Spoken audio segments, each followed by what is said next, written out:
A special hero. Today is the final installment of the stories from my book, A Collection of Memories. That's Buddy and I on the cover, by the way.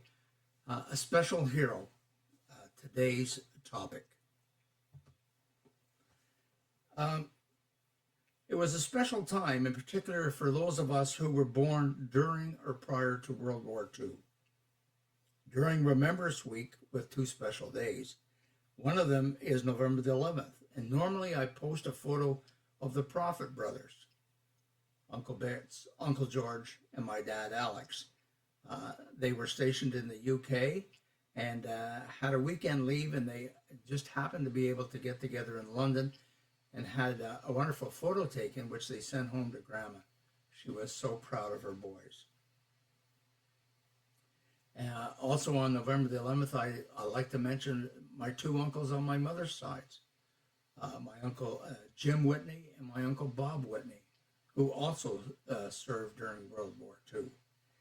And more currently, I like to pay honor to my two grandsons who are in the United States Special Forces and are currently this summer are both deployed in places to be unnamed. Time to revisit one of my other heroes, and that is my Uncle John Garland. He was a humble giant. He was the pilot the first time I was ever up in an aircraft, Kingston Flying Club, by the way. He helped me with calculus my first year at university. He won a Distinguished Flying Cross, and he was an ace for the RCAF during World War II. He was shot down and captured behind enemy lines. He escaped from that prisoner of war camp and made it to the coast just in time for D-Day. He shared with me a lot of his computer programs, and this was in later life, and one of which I ended up using when I was teaching at Queen's University. But his favorite computer program of all, Flight Simulator.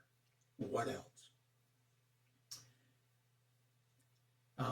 From the Department of National Defense. He held a Bachelor of Science degree in Chemical Engineering from Queen's University and a Master of Science in Aeronautical Engineering from the United States Air Force Institute of Technology in Dayton, Ohio. During the Second World War, he served with the number 80 RAF Fighter Squadron, flying Hurricanes and Spitfires in Egypt. I believe that's where this picture was taken. As well as Palestine, North Africa, Italy, and then he flew Tempest in England and Northwest Europe. In January 1945, Colonel Garland was awarded the Distinguished Flying Cross. A month later, he was forced to parachute from his Tempest after it was hit by anti-aircraft fire, and he was taken prisoner in Germany. In April, during the night march, he escaped and lived in the woods for 2 weeks. Later, when the Allies landed and passed through, he was rescued. He was in England before the end of the war. Colonel Garland was awarded the RCAF Operational Wing and Bar and was credited with destroying several enemy aircraft transport systems.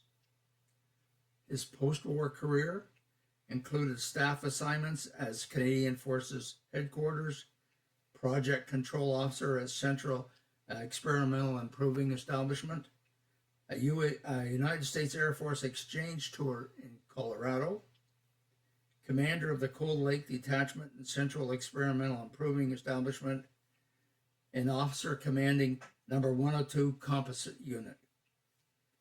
By the way, that Colorado assignment was as the second commanding officer for NORAD. Colonel Garland was also one of the early pilots to crack Mach 2, flying an F-104. And his final appointment was as commanding officer of RCAF Test and Maintenance Operations. A special tribute to Uncle John is the art painted on the walls of the Richmond Arena. He was back home. My hero, John Garland.